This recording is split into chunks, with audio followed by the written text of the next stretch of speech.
I haven't thought much about this, how it must have looked from Peter's perspective when I appeared in the arena to having received burn medicine and bread, when he, who was at death's door, got nothing. Like Hamish was keeping me alive at his expense. Look, boy, don't bother, Hamish. I know you had to choose one of us, and I wanted it to be her.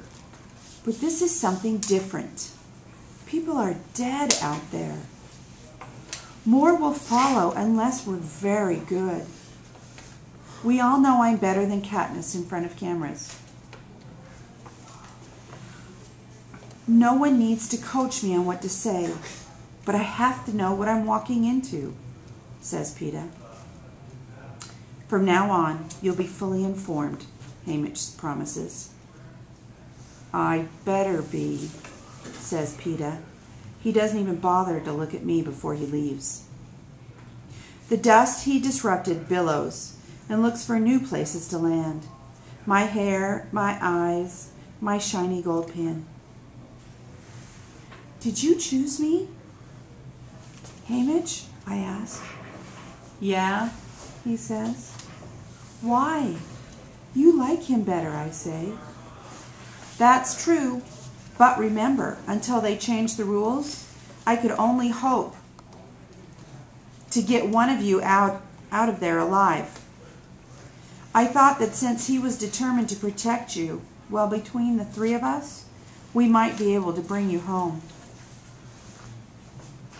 Oh, is all I can say. You'll see the choices you have to make if we survive this, says Hamish. You'll learn.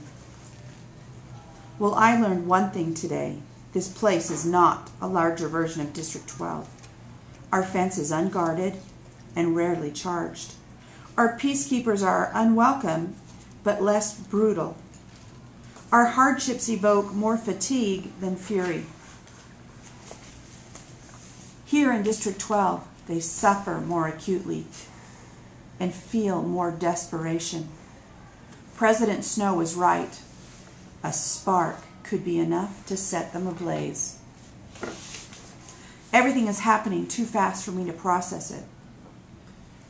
The warning, the shooting, the recognition that I may have to set something of great consequence in motion. The whole thing is so improbable. And it would be one thing if I had planned to stir things up. But given the circumstances, how on earth did I cause so much trouble? Come on, we've got a dinner to attend, says Hamish. I stand in the shower as long as they let me before I come out to be readied. The prep team seems oblivious to the day's events. They're all excited about the dinner. In the districts, they are important enough to attend, whereas back in the capital, they almost never score an invitation to prestigious parties. While they try to predict what dishes will be served, I keep seeing the old man's head being blown off. I don't even pay attention to what everyone is doing to me until I'm about to leave and I see myself in a mirror. A pink strapless dress. A pink strapless dress brushes my shoes. My hair is pinned back from my face and falling down my back in a shower of ringlets. Cinna comes up behind me and arranges a shimmering silver wrap around my shoulders. He catches my eye in the mirror. Like it? It's beautiful. As always, I say. Let's see how it looks with a smile, he says gently. It's his reminder that in a minute there will be cameras again. I manage to raise the corners of my lips. There we go. When we all assemble to go down to dinner, I can see Effie is out of sorts. Surely Hamish hasn't told her about what happened in the square. I wouldn't be surprised if Portia and Cinna know. But there seems to be an unspoken agreement to leave Effie out of the bad news loop. It doesn't take long to hear about a problem, though. Effie runs through the evening schedule and then tosses it aside. And then, thank goodness, we'll all get on that train and get out of here, she says. Is something wrong, Effie? Asks Cinna. I don't like the way we've been treated. Being stuffed into trucks, barred from the platform, and then about an hour ago, I decided to look around the Justice Building. I'm something of an expert in architectural design, you know, she says. Oh, yes, I heard that, says Portia, before the pause gets too long. So, I was just having a peek around because the district ruins are going to be all the rage this year. When 2 peacekeepers showed up and ordered me back to our quarters. One of them actually poked me with his gun, says Effie.